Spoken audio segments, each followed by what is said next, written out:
असीं डार आए आखिरी पीढ़ी जिन्हां दौर सुनहरी डिठा है।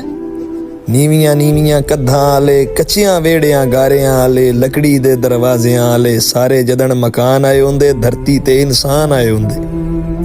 बोड़ दे रुख दी सत्थ आई होंदी, जिस दी छां ते बह के बुढ़ड़े हुक्के दे कड़कारां कढदे।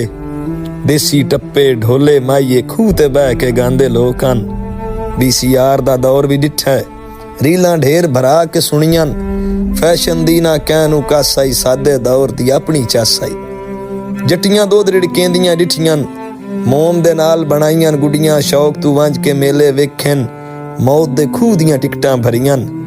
यंग जनरेशन कान किस्से के जे होंदे आन मदरसे, मेज दी जात होंदी टाट आई, पबजी कोई नहीं 12 गाट आई। अपने पिंड दा लारी अड्डा हुण वांगू सुनसान ना होंदा, रोज़